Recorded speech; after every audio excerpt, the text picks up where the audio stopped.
Ok, c'est parti. Nous sommes donc en live sur Facebook, dans le groupe aussi. Donc, bienvenue à tout le monde.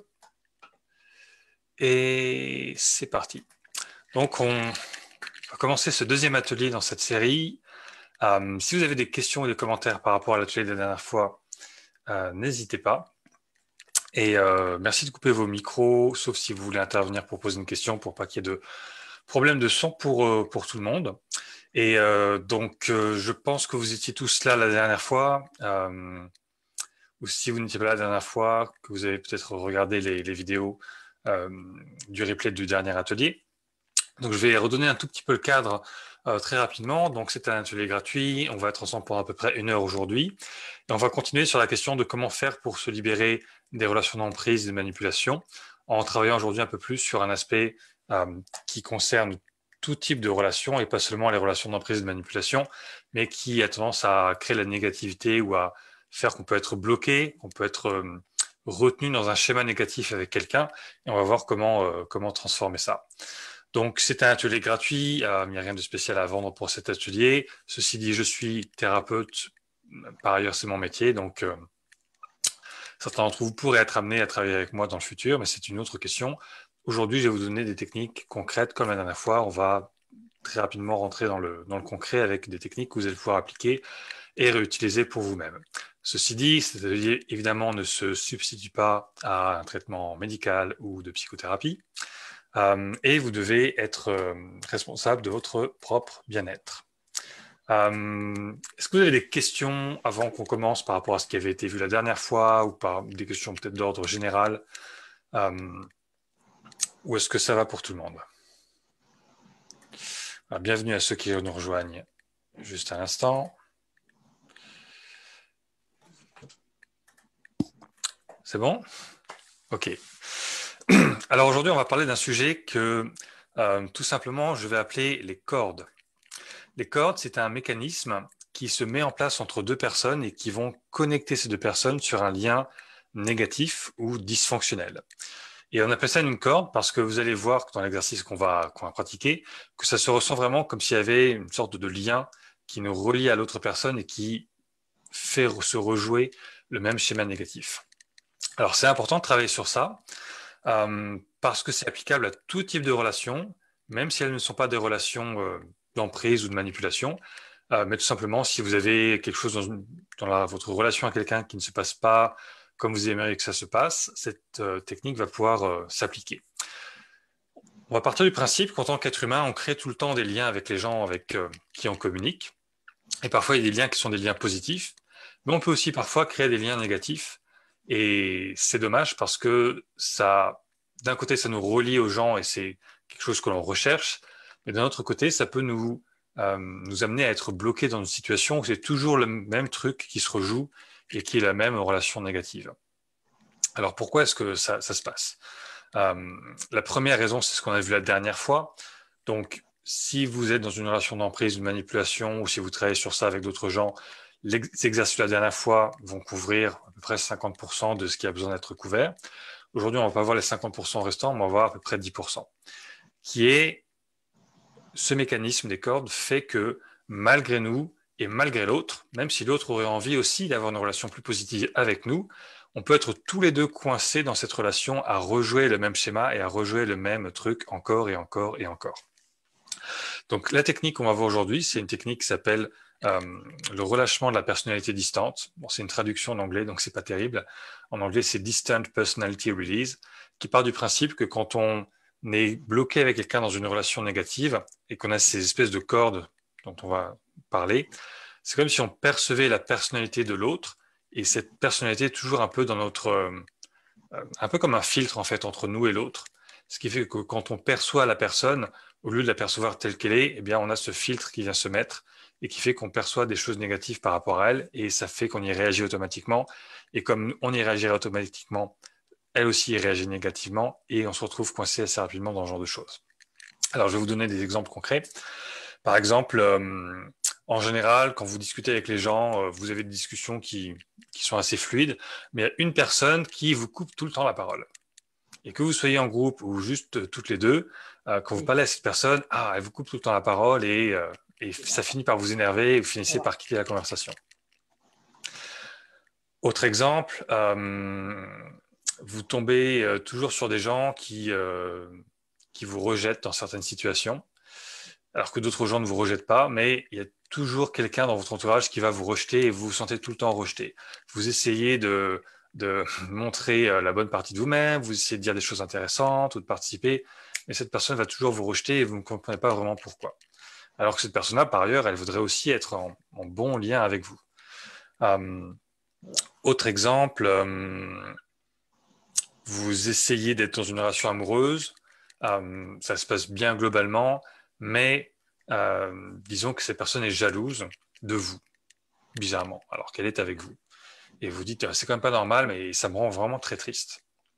Alors que cette personne-là, de son point de vue, elle va dire, je suis avec cette personne et elle est tout le temps triste et je comprends pas pourquoi et je sais pas, j'ai de la jalousie.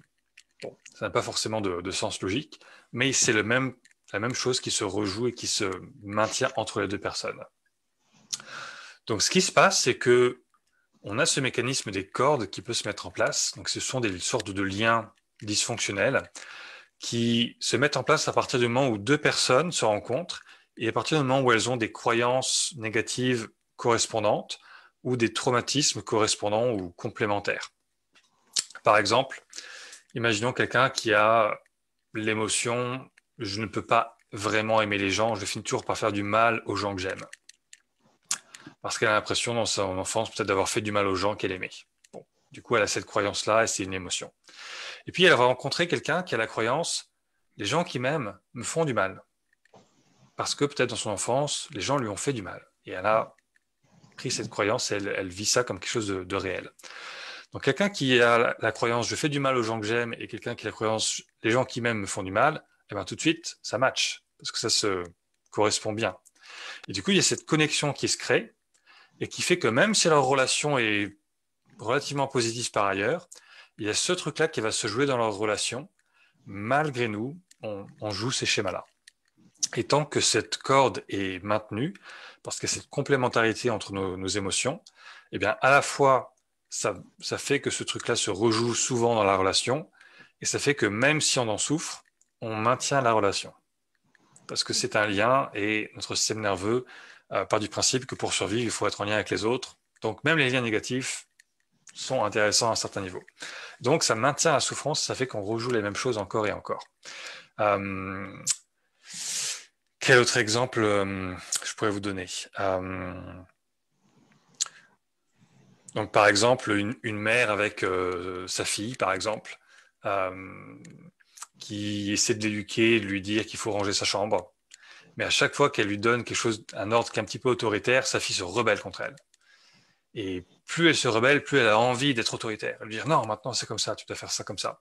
Et plus elle est autoritaire, plus sa fille se rebelle. Et plus elle se rebelle, plus elle est autoritaire. Et tous les jours, elle passe une demi-heure à essayer de régler leurs différends. Et finalement, c'est toujours la même chose qui se rejoue.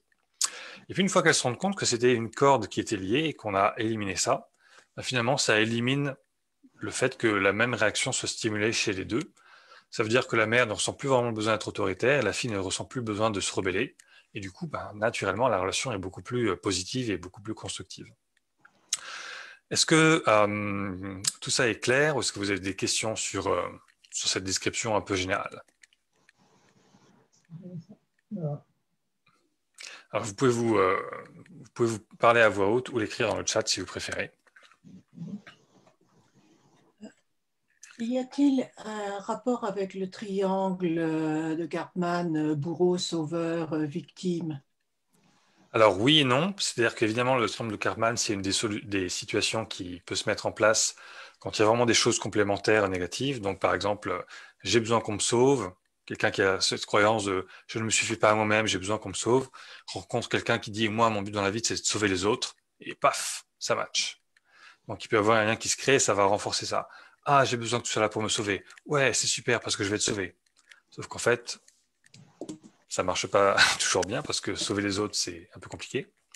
Et ne pas sauver soi-même, c'est toujours donner à l'autre la responsabilité et c'est toujours se mettre en dépendance.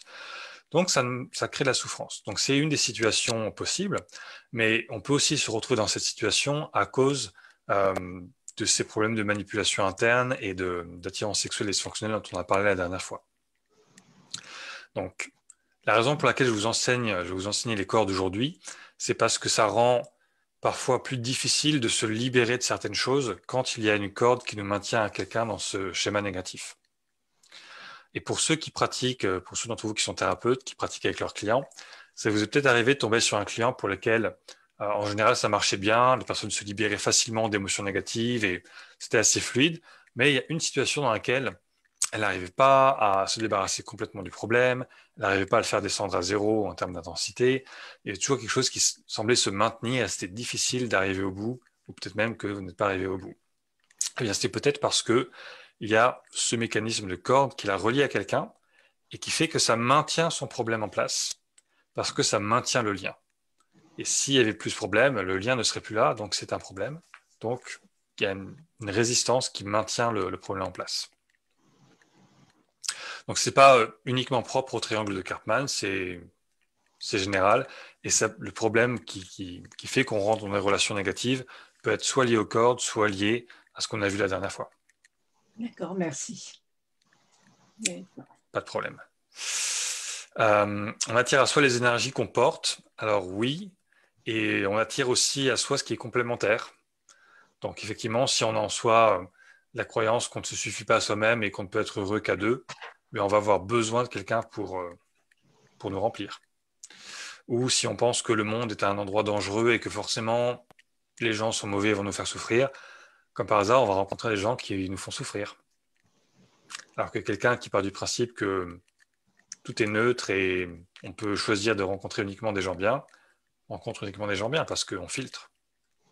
On filtre notre réalité en fonction de nos croyances et de nos émotions, et en particulier de ce qui est inconscient. Donc la manière dont on va travailler sur ces cordes, c'est qu'on va appliquer une technique que je vais vous enseigner après, mais d'abord, j'aimerais vous faire prendre conscience de quand est-ce que ce mécanisme est vraiment, vraiment actif. Donc la manière dont on procède, c'est un peu comme la dernière fois. Simplement, on ferme les yeux et on pense à la personne avec qui on a un souci. Par exemple, imaginons, mon fils ne veut pas faire ses devoirs, ou mon épouse ne veut jamais faire ce que je lui dis de faire, ou mon ami me coupe tout le temps la parole. Bref, pensez à cette personne et pensez à cette situation qui pose problème dans votre relation.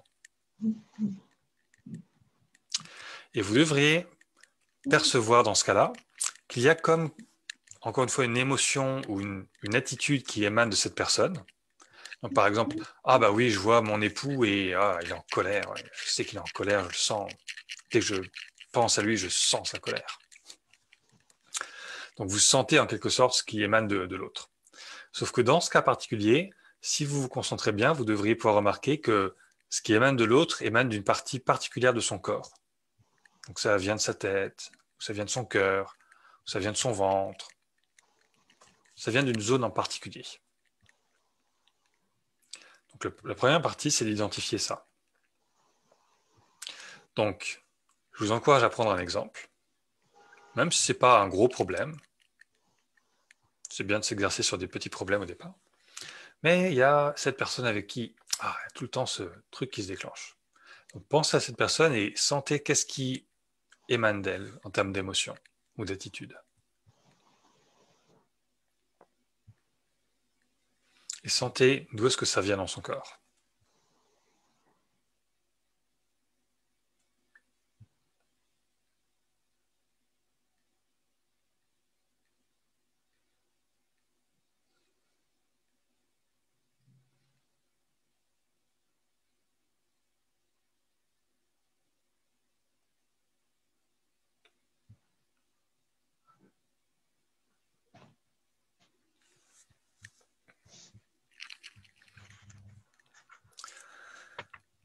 Une fois que vous avez identifié l'émotion qui émane de cette personne et d'où ça vient dans son corps, vous allez remarquer que vous, dans votre corps, vous avez une réaction.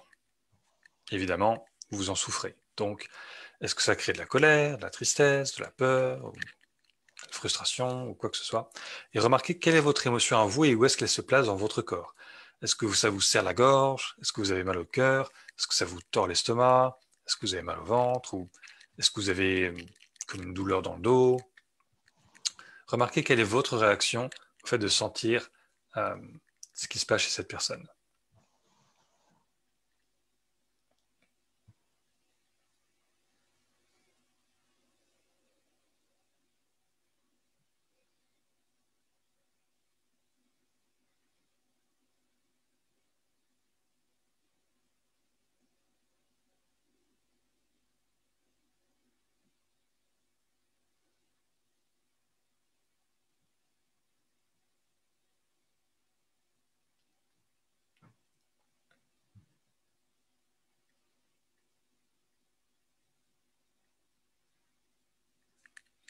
Donc jusqu'ici, on est toujours encore sur quelque chose qui peut ressembler à ce qu'on a vu la dernière fois. Donc la technique de la dernière fois peut toujours être celle qui sera appropriée. Cependant, si vous sentez que cette émotion, cette attitude émane d'une zone précise du corps de l'autre, on est plutôt sur un phénomène de corde. Donc si c'est le cas, si vous avez identifié que ah oui, c'est dans sa tête qu'il a cette émotion, qu'il est en colère, ou ah ça vient de son ventre, ou quelle que soit la zone, et que vous avez remarqué où est-ce que se trouve votre émotion à vous, vous pourriez maintenant remarquer que entre votre émotion et celle de l'autre, il y a comme un lien, comme une sorte de corde, comme une sorte de câble ou de tube qui vous relie. C'est pour ça qu'on appelle ça une corde. Ça ressemble à une sorte de lien qui vous attache à l'autre, même si c'est négatif.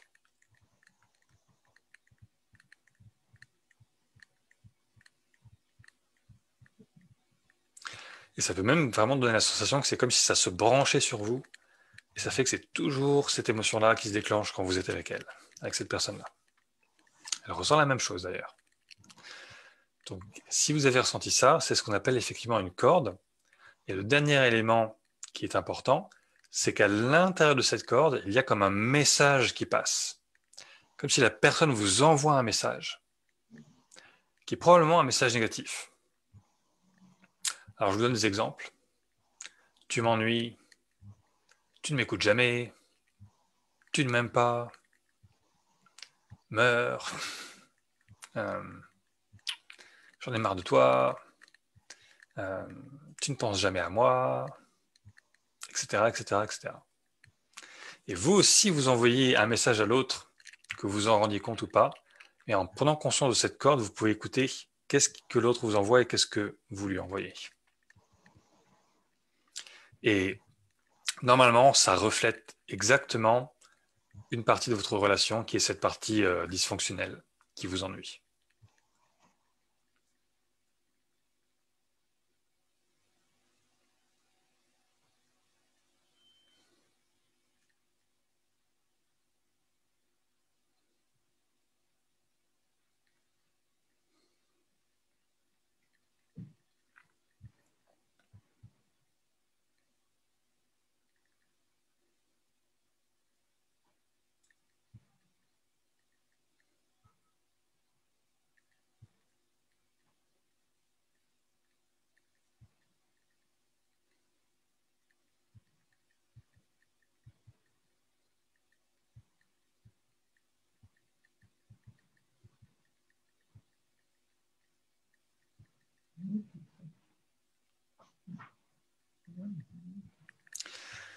Si vous n'avez pas l'impression qu'il y a une corde dans cette relation à votre personne, vous pouvez tester avec quelqu'un d'autre. Peut-être que ce que vous sentez, c'est une sorte de manipulateur interne ou une attirance sexuelle dysfonctionnelle qu'on a vu la dernière fois. Mais si c'est par exemple quelqu'un de votre famille avec qui ce problème se joue souvent dans la relation, il faut vraiment être suspicieux et se demander d'où est-ce que ça viendrait dans son corps, est-ce qu'il n'y a pas une corde entre moi et lui? Et normalement, ça doit être assez clair. Est-ce que vous avez des questions ou des remarques par rapport à ça?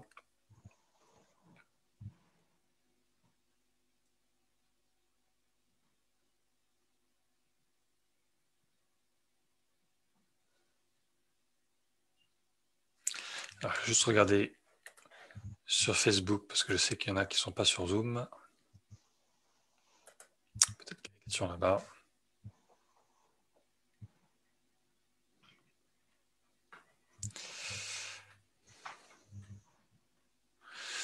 Donc le 7 dit, chez moi, oui, c'est facile, estomac et colère. C'est pas évident de savoir à quel endroit ça vient chez l'autre. Alors, le 7, normalement, il n'y a pas de code si vous voulez venir sur Zoom. C'est normalement en cliquant directement sur le lien, vous devriez arriver dans Zoom. OK. Pas de questions pour les autres? Tout est clair? OK. Est-ce que tout le monde a trouvé une corde ou est-ce que certains n'en ont pas trouvé? C'est pas évident de sentir d'où ça vient. Normalement, si vous scannez le corps de la personne, vous devrez sentir dans sa tête. Oh non, c'est pas dans sa tête. Dans son cœur? Oh non, pas dans son cœur. Dans son ventre? Ah oui.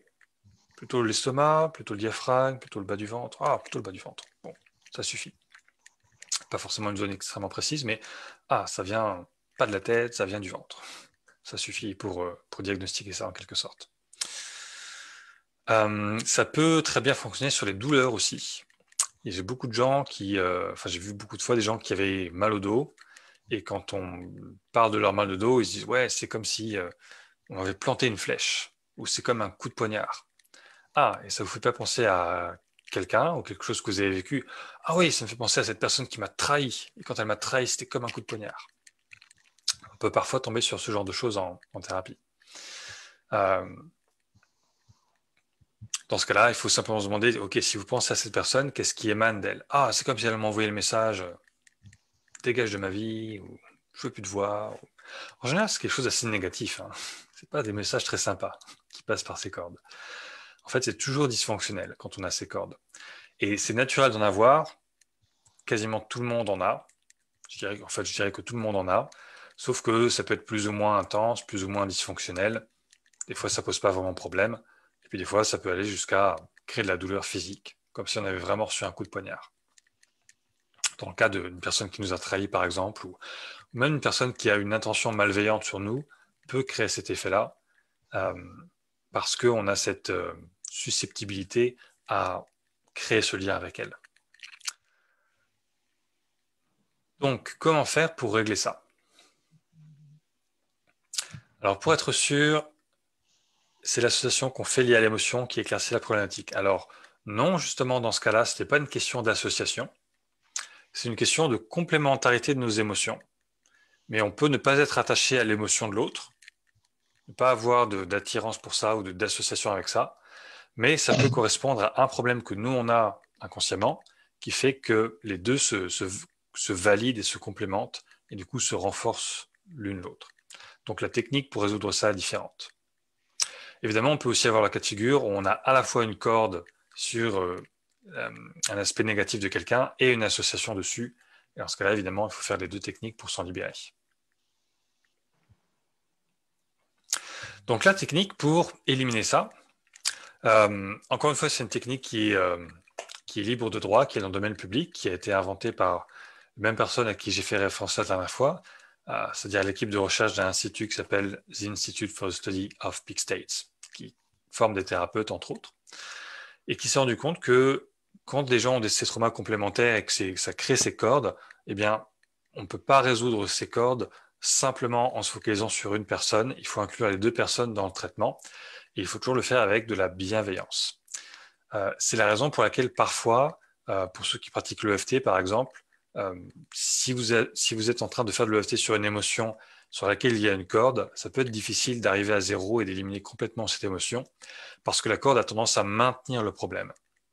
Donc pour ceux qui ne connaissent pas, ça veut dire que, par exemple, imaginons que vous avez vécu une relation négative, vous avez de la tristesse et vous essayez de vous libérer de cette tristesse et vous n'arrivez jamais vraiment à vous en libérer parce que inconsciemment, cette tristesse maintient le lien avec la personne et la personne, dans son comportement, fera toujours quelque chose qui vous rendra triste. Des fois, même malgré elle. C'est pas parce que vous avez cette corde que l'autre personne est malveillante. C'est juste quelque chose d'automatique qui se met en place entre êtres humains. C'est comme ça. Mais pour s'en libérer, il faut vouloir se libérer soi et libérer l'autre en même temps. Ce qui peut être un peu un challenge quand on a une perception vraiment négative de l'autre, quand l'autre nous a vraiment fait du tort. Mais la solution à ça, c'est de se dire que l'autre est aussi un être humain, qui ne fait pas tout ce qu'il veut consciemment, parce que notre inconscient, euh, et c'est un peu le chef en fait, notre inconscient génère énormément de choses qu'on ne contrôle pas. Et même quelqu'un qui vous a fait du tort, ou quelqu'un qui est, entre guillemets, méchant, ou cette personne-là n'a pas un libre arbitre total. Elle a, comme tous les autres êtres humains, certains mécanismes qui lui font réagir de telle ou telle manière dans certaines situations. Bon, on peut aborder ça sous un angle philosophique qui dépasse un peu le cadre de ce qu'on va faire, mais tout ça pour vous dire que la solution, c'est d'avoir de la bienveillance pour l'autre. Donc la technique, concrètement, consiste à sentir déjà qu'il y a cette corde qui vous relie à l'autre, et que par exemple, imaginons l'autre est en colère et vous avez peur, et que l'autre vous envoie le message tu ne sers à rien, avec de la colère, et vous recevez, et vous avez le message, je sais pas, tu ne prends jamais soin de moi. Donc vous lui envoyez ce message-là, et elle vous envoie le message complémentaire négatif. Est-ce que c'est clair pour ça? Ouais. Donc la première étape, c'est de prendre conscience qu'il y a ce schéma négatif qui se joue entre vous et l'autre personne. Et ensuite, pour traiter ça, pour éliminer cette corde, il faut vouloir vous libérer vous-même et libérer l'autre en même temps. Et il y a 3 étapes. Première étape, au lieu d'envoyer ce message négatif à l'autre, vous allez lui envoyer de l'acceptation. Comme si vous lui disiez « Je t'accepte complètement tel que tu es ». Des fois, il faut un petit peu se forcer, se dire « Ah, c'est pas facile, j'ai pas très envie d'accepter l'autre parce que vraiment, il me fait souffrir. » Mais c'est juste une technique à faire pendant quelques minutes pour vous libérer vous et libérer l'autre en même temps. Donc, vous lui envoyez de l'acceptation. C'est-à-dire que, par exemple, imaginons que je suis triste et l'autre personne est en colère et elle m'envoie le message « Tu ne sers à rien ». Eh bien, je vais imaginer que je lui envoie le message « Je t'accepte même si tu es en colère et que tu me dis que je ne sers à rien ». Et on va faire ça pendant quelques minutes, peut-être 2, 3, 4 minutes. Donc on accepte l'autre, même s'il est comme ça.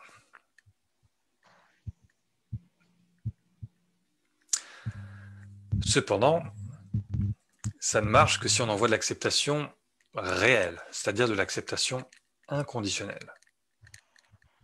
Et comme c'est souvent pas le cas quand on a des cordes, parce que justement, l'autre nous fait souffrir, on aimerait bien que ça change, il va falloir se forcer un petit peu à créer cette acceptation inconditionnelle. Alors comment est-ce qu'on fait ça? Eh bien, on fait ça en lui disant, en imaginant qu'on lui envoie non pas « je t'aime même si tu es comme ça », mais « je t'aime parce que tu es comme ça ». Donc ça, souvent les gens disent « Ah, non, pas du tout, c'est impossible, je ne peux pas lui dire que je l'accepte parce qu'il est comme ça va pas, non ?» Donc c'est paradoxal, mais c'est ça qui va faire que cette corde se dissout. On ne peut pas la dissoudre par la force, ou par la volonté, ou par la négativité. On peut malheureusement la dissoudre que par la bienveillance. Donc, même si tu es en colère, et parce que tu es en colère, je t'accepte complètement. Une variante de ça, c'est le pardon, effectivement, Caroline.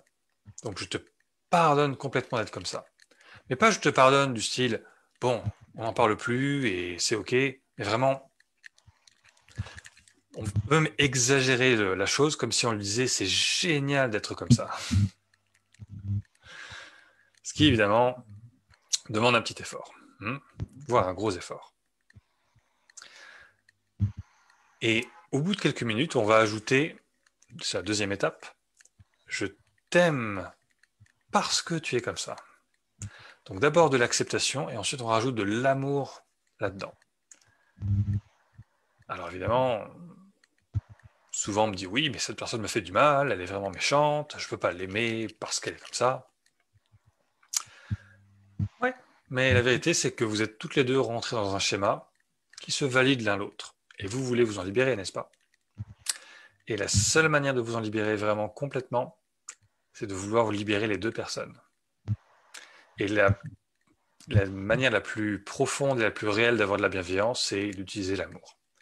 Donc, même si ça demande un gros effort, si vous avez envie de vous libérer, vous pouvez faire le choix de ressentir de l'amour, même pour quelqu'un qui vous a fait souffrir. Et même on peut aller encore plus loin avec ça. Peut-être qu'on peut se dire que être un être humain qui a progressé, c'est être un être humain qui est capable d'aimer. et d'aimer sans condition. Même d'aimer des gens qui ont fait du mal.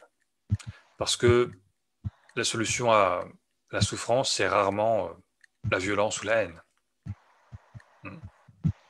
Si quelqu'un vous a fait de la violence, est-ce que ça va résoudre le problème de faire plus de violence? En général, ça ne fait qu'amplifier le problème, etc. Donc, c'est très paradoxal. Je sais que c'est pas forcément facile au début, mais vous allez voir que c'est ça qui libère et qui change les choses. Donc, première étape, vous envoyez de l'acceptation inconditionnelle. Donc, je t'aime, je t'accepte, pardon, même si tu es comme ça, et même je t'accepte parce que tu es comme ça. Deuxième étape de l'amour, je t'accepte et je t'aime parce que tu es comme ça.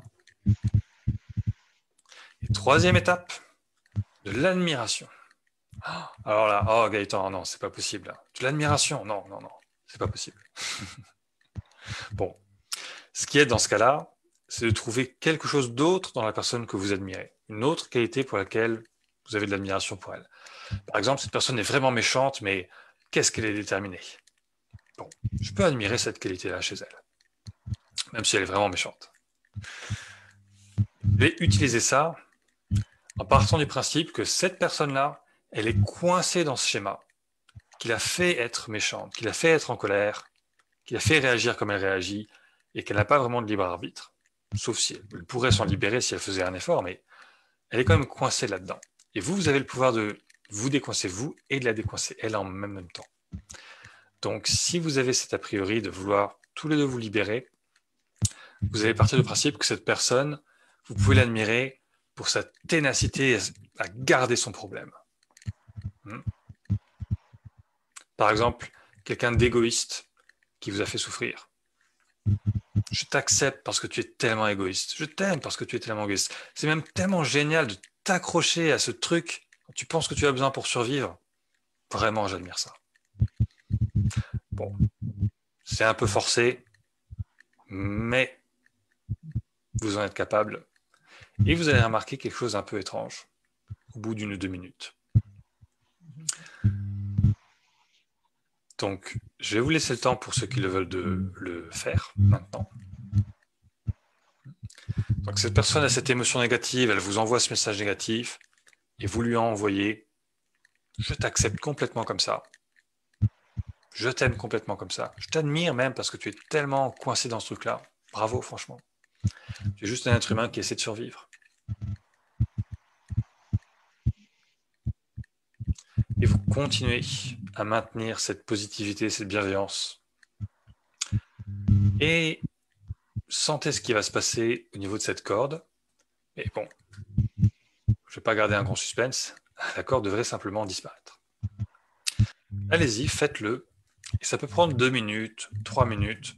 Mais il faut continuer jusqu'à ce que la corde soit complètement disparue, comme si il n'y avait plus ce lien entre vous et l'autre personne. Et ensuite, vous allez voir ce qui se passe.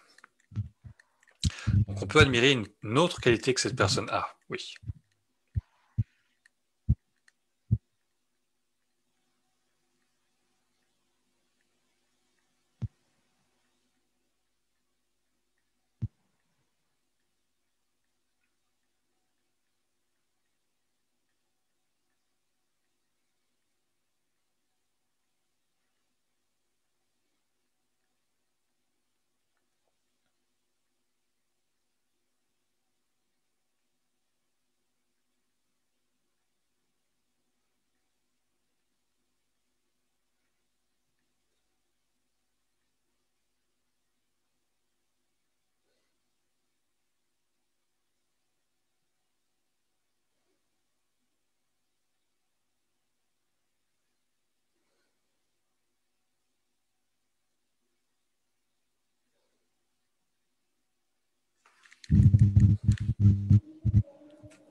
Bon, donc si vous avez besoin de continuer, continuez. Continuez jusqu'à ce que vous sentiez que cette corde est vraiment complètement partie. Parfois, il y a des gens qui me décrivent « Ah, c'est comme si la corde s'effaçait, elle devient transparente. » Ou alors elle se détend comme un câble qui se détend, qui tombe par terre. Il faut continuer jusqu'à ce qu'il n'y ait plus rien du tout. Alors quelqu'un dit « Ça fait du bien », mais quand on a une cliente qu'elle souffre et qu'il n'y a pas d'autre communication entre les deux personnes, ainsi elle se sent frustrée, elle a du mal à prononcer ses mots d'amour et d'admiration. On travaille avec la première technique et on répète celle d'aujourd'hui. Alors de toute manière, c'est bien de faire la technique de la dernière fois, de la semaine dernière, avant celle-ci, si c'est approprié. Mais s'il y a une corde, la technique de la dernière fois souvent ne règle pas la corde. Donc cette corde va maintenir encore cette relation négative. Et ça arrive de voir des gens qui disent « Ah, j'étais avec quelqu'un qui m'a fait souffrir pendant des années et aujourd'hui ça fait 3 ans qu'on est séparés, mais à chaque fois que je le croise, tout de suite, ça revient. Le même problème et ça me met en colère et il réagit de la même manière. Et c'est que la corde s'est toujours maintenue et même si on est libéré de l'emprise de cette personne, il y a quand même ce truc-là qui se rejoue à chaque fois. Ça peut être utile, par exemple, pour les couples qui sont séparés, mais qui ont un enfant en commun. Bon, ils ne s'aiment plus, peut-être qu'ils se sont disputés, mais ils ont toujours cet enfant en commun, donc ils se croisent. Et quand ils se croisent, c'est toujours on se prend la tête, ou on s'engueule. Ça peut être bien de faire cette technique-là dans ce genre de cas. Quand vous allez jusqu'au bout de la technique, ce qui devrait se passer, c'est l'impression que l'autre personne disparaît aussi. Comme si dans votre champ de conscience, c'était tellement neutre que ça disparaît. Donc par exemple, je vois cette personne, elle est en colère et elle m'envoie ce message et je l'accepte, je l'aime, je l'admire, je l'accepte, je l'aime, je l'admire. Et ou non, pouf, non, ça n'existe plus, quoi. C'est comme complètement parti. Ça, c'est vraiment le point final de la technique. Et quand vous atteignez ce point-là où c'est comme complètement neutre, complètement parti, vous devriez remarquer que vous aussi, vous êtes beaucoup plus neutre et calme. Et qu'en fait, votre émotion à vous, elle est comme apaisée. Parfois, il peut y avoir besoin de continuer un petit travail dessus en EFT, par exemple. Mais souvent, il n'y a pas besoin. Parce que cette corde s'est dissoute, ce truc-là ne se jouera plus entre vous et l'autre personne. Et même, parfois, vous allez remarquer quelques jours après que l'autre personne a changé de comportement. Et que ce schéma négatif ne se joue plus dans la relation. Et ça fait du bien. Ce qui s'est passé, c'est que vous vous êtes libéré de ça, vous avez libéré l'autre aussi. C'est un peu comme si vous lui envoyez le message, on est en sécurité, quoi qu'il arrive, toi et moi, l'un par rapport à l'autre, tout va bien. Et du coup, l'autre n'a plus besoin de maintenir ce comportement-là. Donc c'est très très puissant, parce que quelqu'un qui vous a fait souffrir peut arrêter de vous faire souffrir, simplement parce qu'inconsciemment, il y a cette positivité qui s'est installée, et ce mécanisme de corde a disparu, donc ça ne maintient plus le schéma négatif. Pas mal, non? Pour quelques minutes d'effort. Donc, il y en a qui m'ont dit que ça ressemble beaucoup à Ho'oponopono. Alors, c'est vrai que dans Ho'oponopono, ça intègre cette technique-là. Donc, tout ce que vous aurez appris, c'est de manière juste un peu plus précise de diagnostiquer si ce problème-là est actif et de le traiter. Mais bon, des fois, il n'y a même pas besoin de diagnostiquer, juste de faire Ho'oponopono, ça va régler les choses. Une situation dans laquelle auquel on ne pense pas forcément, c'est pour les douleurs physiques. Comme j'ai dit, parfois, quelqu'un va vous décrire une douleur physique, et en fait, c'est, on va dire, la manifestation physique d'une souffrance émotionnelle qui est liée à une corde, comme si quelqu'un avait, encore récemment, quelqu'un me disait, j'ai comme une flèche plantée dans la gorge, et ça me fait mal, et ça me fait pleurer. Et en fait, c'était lié à une relation passée qui s'était mal terminée, et on peut régler ça en quelques minutes avec cette technique. Ho'oponopono, c'est super. Alors, ça me fait penser à des techniques où on parle des parties de soi et on envoie de l'amour et de la compassion inconditionnelle. Ouais. Mhm. Donc, effectivement, quand on fait ça, en fait, l'amour et la compassion sont des forces de guérison très puissantes, tout simplement. Donc, l'utiliser pour soi envers soi-même, c'est extrêmement bénéfique, mais l'utiliser aussi dans nos relations, ça peut permettre de désactiver pas mal de problèmes. J'ai une partie de moi qui s'est activée en disant non, tu ne peux pas admirer ce problème. Mhm. Donc ça, c'est une réaction qui arrive souvent, c'est normal. Il faut dépasser ça, parce qu'il y a d'autres parties de vous qui sont capables de compassion inconditionnelle. Et ça, c'est une bonne chose. C'est une bonne chose que les êtres humains soient capables de faire ça. Parce que si on était capable que de violence, on serait des bêtes sauvages et on se serait depuis longtemps exterminés.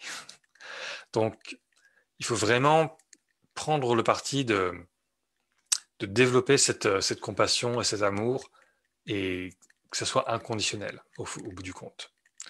Donc, quand on utilise la phrase « je t'aime parce que tu es comme ça », en fait, c'est un peu un truc, c'est un peu une astuce, mais ce qu'on doit vraiment envoyer, c'est « je t'aime quoi qu'il arrive », peu importe que tu sois comme ça ou pas.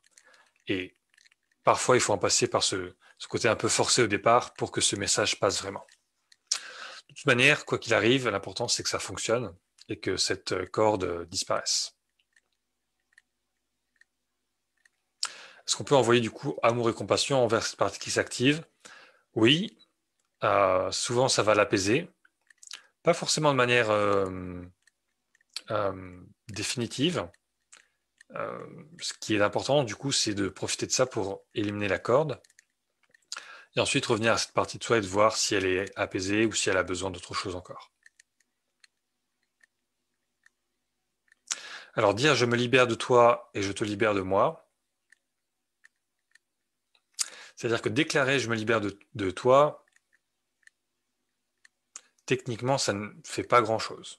Parce que si inconsciemment, notre inconscient pense qu'il faut maintenir le lien avec l'autre, on va se heurter à ça. Par contre, dire je te libère de moi, ça dépend de l'intention qui est derrière en fait. Si c'est une intention bienveillante de dire ok, ben, on a vécu ça ensemble, c'était négatif, mais je te pardonne, je te libère de ça et je te pardonne, ça c'est très positif et c'est efficace. Donc c'est plus une question d'intention vraiment que de formulation.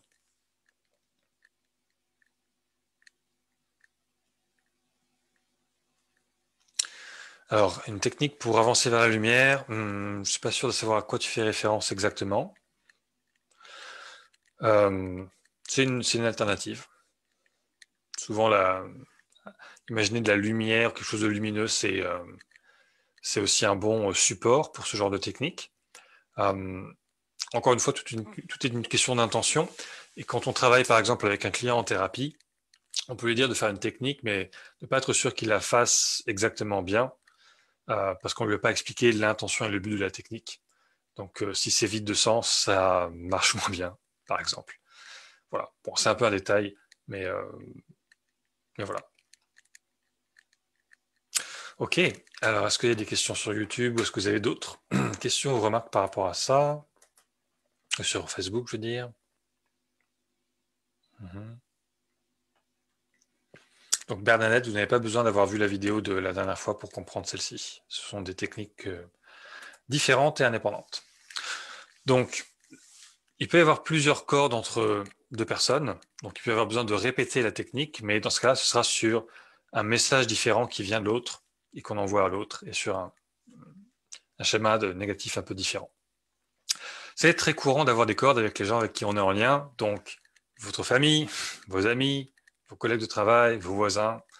Dès que vous sentez qu'il y a une relation dans laquelle il y a toujours quelque chose de négatif qui se joue, demandez-vous, tiens, si je ferme les yeux et que je pense à cette personne, est-ce que j'ai pas tout de suite l'impression de savoir quelle est son émotion et comme si elle m'envoyait un message. Et parfois, c'est quelque chose de tellement évident qu'on n'y pense pas parce qu'on sait juste que cette personne est toujours en train de nous envoyer ce message. Il faut se rendre compte que, ah oui, ça se connecte à tel endroit de mon corps et ah, il y a comme une corde qui nous relie. Et du coup, vous pouvez décider de faire la technique pour vous en libérer. Donc, c'est une technique très simple qui fonctionne dans tout type de relation, qui est sans risque, qui est facile à faire et qui libère le lien négatif qu'on peut avoir avec les autres. Et ça m'est arrivé de voir des gens qui pensaient être dans une relation avec quelqu'un et que c'était normal d'être en relation avec cette personne, mais où il y avait beaucoup de négativité. Et quand on a éliminé une, deux, trois, quatre cordes, cette personne s'est rendue compte, mais en fait, j'ai plus rien à lui dire, on n'a pas vraiment d'atome crochu de choses qu'on partage, donc maintenant que cette négativité est partie, on n'a plus vraiment besoin d'être en relation, en fait. Donc ça vous libère. Ça vous libère parce que si votre relation est basée sur la négativité, une fois que ça s'est libéré, ben, vous pouvez choisir de terminer la relation beaucoup plus facilement, si c'est la bonne chose pour vous. S'il y a du positif dans votre relation, ce positif reste là, et il n'y a plus que ça. Le négatif est parti. Donc c'est extrêmement utile pour améliorer tout type de relation. Et le pire qui puisse se passer avec ces techniques, c'est que ça ne change rien, parce qu'il n'y avait pas de corde, ou parce que s'il n'y avait pas de corde, ça ne marchera pas. Et dans ce cas-là, il y a d'autres choses éventuellement à travailler. Mais ça peut tellement améliorer de relations que c'est une technique vraiment à adopter. Pour soi et pour ceux qui sont thérapeutes pour leurs clients, ça peut aussi être très intéressant, notamment en thérapie de couple ou en thérapie familiale, d'apprendre ces techniques. On peut aussi l'apprendre aux gens de sa famille, s'ils sont ouverts à ça. Entre les parents et les enfants, par exemple, ça peut être très efficace. Une autre application, c'est pour ceux qui sont thérapeutes, quand vous êtes en thérapie avec quelqu'un, vous savez, des fois ça arrive d'avoir un client, on a l'impression qu'on fait tout pour que cette personne change, mais elle résiste, elle n'arrive pas à changer, et elle revient. Et très souvent, dans les séances de supervision entre thérapeutes, on parle toujours, ah oui, il y a ce client-là qui me frustre, il ne veut pas changer. Donc, si le client a une attitude qui vous dérange en tant que thérapeute, c'est que ça active quelque chose chez vous, donc c'est votre responsabilité de le traiter. Et si vous avez une corde, ça va éventuellement vous bloquez vous dans cette relation-là et bloquer le client aussi. Donc plutôt que de vous énerver ou de vous frustrer, remarquez que, ah tiens, je ne suis pas totalement neutre et pas totalement bienveillant, il y a une petite partie de moi qui est quand même un peu frustrée. Et à ce moment-là, vous pouvez utiliser ces techniques, et même des fois pendant une séance, c'est faisable. Simplement, vous décidez d'accepter inconditionnellement la personne telle qu'elle est. Même si elle est frustrante parce qu'elle est bloquée ou parce que je sais pas, elle répète tout le temps des choses négatives ou elle comprend pas ce que vous dites. Au lieu de vous énerver, envoyez-lui encore plus d'acceptation et d'amour. Et vous verrez ce que ça donne. Ça peut être surprenant et ça peut vous faciliter la vie si vous êtes thérapeute. Voilà, je pense que j'ai fait le tour du sujet, tout simplement. Pour les gens qui sont en relation avec des pervers narcissiques, c'est aussi une technique à pratiquer. Ça sera plus difficile dans ce cas-là parce que, évidemment, vous pourriez avoir vraiment de la haine pour l'autre, ou tellement de colère que c'est impossible de pardonner. Forcez-vous à pardonner quand même, parce que ça va vous libérer vous, et ça c'est important, et ça va aussi libérer l'autre. Ça veut dire que vous n'avez rien à perdre en fait, à le faire. Vous n'avez rien à perdre. Donc, pratiquez. Si vous avez des questions, n'hésitez pas à revenir vers moi. Voilà, c'est tout ce que j'avais à partager avec vous aujourd'hui. Ça peut paraître pas grand-chose ou simple, mais c'est des fois les choses les plus simples sont les plus puissantes et les plus importantes. Donc vraiment, je vous encourage à pratiquer et à vous approprier cette technique pour que ce soit un outil qui devienne de plus en plus intuitif et automatique pour vous d'utiliser, parce que ça peut vous servir pendant des années. Est-ce que vous avez des questions, des remarques ou des partages par rapport à ça? Et vous pouvez allumer votre micro si vous voulez. Évidemment, souvenez-vous que c'est enregistré.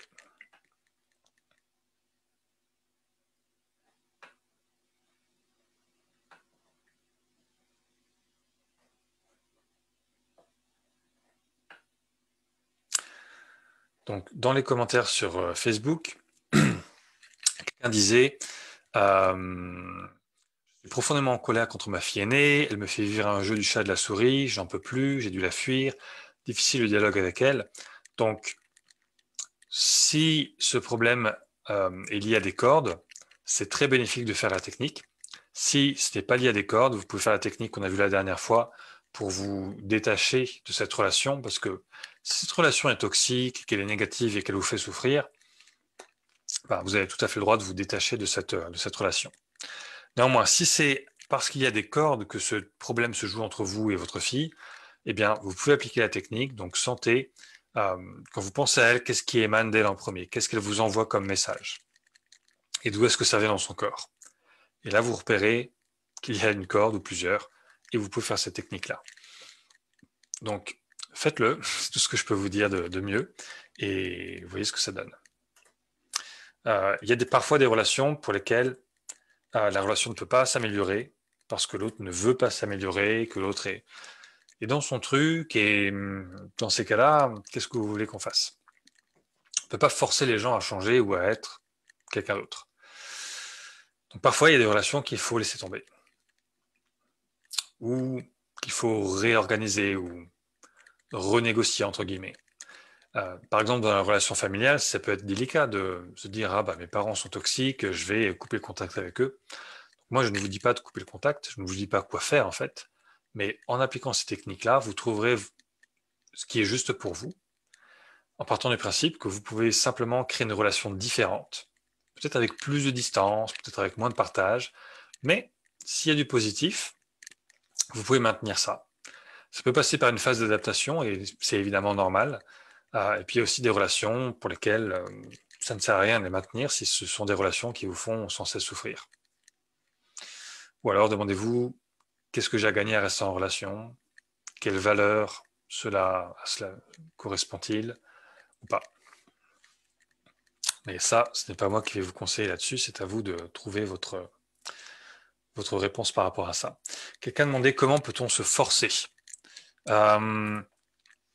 Partez du principe que l'être humain est aimable. Et vous pouvez avoir de l'amour pour l'humanité, même si l'humanité a bien des défauts. Si vraiment vous n'avez que de la haine pour tous les êtres humains, bon, désolé, cette technique ne fonctionnera peut-être pas pour vous. Mais s'il y a une zone en vous où, malgré la souffrance, vous avez de l'amour pour les êtres humains, vous pouvez utiliser ça, vous pouvez trouver ça en vous et vouloir que les choses s'améliorent. C'est vraiment ça le sens de la bienveillance, c'est vouloir le bien. Vouloir le bien pour soi, mais aussi pour les autres. Et partir du principe que les autres sont aussi coincés dans des schémas négatifs. Même les gens violents ou méchants, peut-être qu'ils pourraient changer. Il y a une partie qui leur appartient, et il y a une partie qui est au-delà de ça. Mais l'idée, c'est que si vous voulez vous libérer vous pouvez le faire, et l'autre, vous ne pouvez le faire qu'avec de la bienveillance. Le contraire de ça, c'est d'avoir de la malveillance pour l'autre, c'est-à-dire l'autre m'a fait souffrir, il est méchant, c'est de sa faute, il ne mérite pas mon amour. Et dans ce cas-là, vous avez de la haine pour l'autre personne. Et bien, la haine, qu'est-ce que ça crée? Ça crée une corde. Et donc, vous êtes coincé, et l'autre est coincé. Donc, qu'est-ce que vous avez fait? Vous avez créé plus de souffrance dans le monde encore. Donc, vous pouvez être cynique et se dire, puisque ce monde est tellement pourri, eh bien, autant rajouter encore plus de souffrance. Dans ce cas-là, ben, désolé, ce n'était pas une atelier pour vous. Mais si vous êtes parti du principe que même s'il y a énormément de souffrance et énormément de négativité, il y a quand même du bien, et ce bien, il faut le promouvoir, il faut le nourrir, il faut l'agrandir, dans ce cas-là, vous pouvez trouver ça en vous et l'utiliser pour faire cette technique. Voilà ce que je peux vous dire. Faire intervenir la notion de karma permet de faciliter l'autre et d'appliquer ces méthodes plus facilement. Ouais, karma, c'est une forme de déterminisme. Donc l'autre n'a pas un libre arbitre entier, il a une partie de lui qui est déterminée. Donc on revient à la même chose. Si vous avez de la compassion pour ça, vous pouvez faire en sorte que les choses évoluent à cette échelle-là.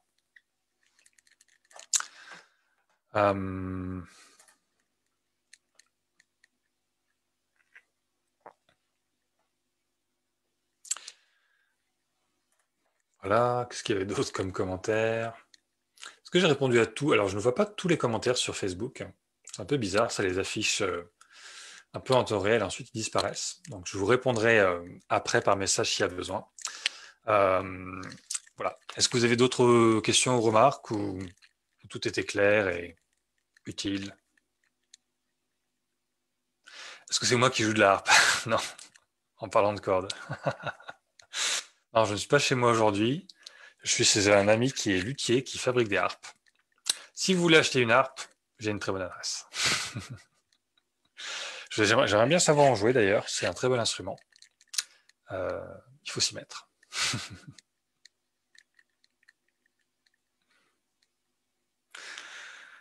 Bon, eh bien, écoutez, on va s'arrêter là pour aujourd'hui. Vous allez pouvoir profiter du reste de votre journée et améliorer vos relations avec les autres ou vous en libérer. N'hésitez pas à me tenir au courant et puis je recommuniquerai dans le groupe pour l'atelier de la prochaine fois. Donc, je pense que la prochaine fois, on parlera d'estime de soi et de confiance en soi. Donc, c'est plus toujours pour rester dans le thème de comment se libérer des relations d'emprise et de manipulation. Donc, pour ceux d'entre vous qui sont thérapeutes ou qui ont déjà travaillé sur l'estime de soi, il y aura beaucoup de choses redondantes, donc vous n'avez pas besoin forcément de le suivre. Mais on travaillera sur qu'est-ce que c'est que la confiance, qu'est-ce que c'est que l'estime, qu'est-ce que c'est que la bienveillance envers soi-même, et pourquoi est-ce que parfois on fait des choses qui sont négatives pour nous, pourquoi est-ce que parfois on sacrifie notre intégrité, notre bien-être pour quelqu'un d'autre. Eh bien, c'est souvent parce que on a un défaut à ce niveau-là, et ça peut être utile de retrouver ce que j'appelle de la validation interne ou de l'estime interne, c'est-à-dire de baser son sentiment d'être OK, d'être bien sur soi-même et pas d'avoir besoin de quelqu'un d'autre pour nous apporter ça. Parce que là, c'est la dépendance et du coup, ça ouvre la porte à de l'emprise ou de la manipulation. Si j'ai l'impression d'être quelqu'un de pas intéressant, mais si quelqu'un s'intéresse à moi, c'est génial, j'ai besoin de cette personne-là, et si elle me fait du mal, bon, bah, elle me fait du mal, mais c'est pas grave, au moins elle me trouve intéressant. Bon, on est coincé. Si on se trouve soi-même intéressant, on va rentrer en relation avec des gens qui nous trouvent intéressants, et s'ils ne nous trouvent pas intéressants, c'est pas grave. On n'aura pas besoin de quelqu'un d'autre pour compenser ça. Et on n'aura même pas besoin que tout le monde nous trouve intéressants de toute manière. Donc on parlera de ça la prochaine fois, ce sera même heure, même endroit. Et n'hésitez pas à interagir sur le groupe entre-temps si besoin est. Merci à vous, bon dimanche, et profitez-en bien, pratiquez bien. Et je suis toujours intéressé par du feedback, donc si vous avez du feedback dans quelques jours, ce sera avec plaisir. Voilà, merci à tout le monde et bonne journée.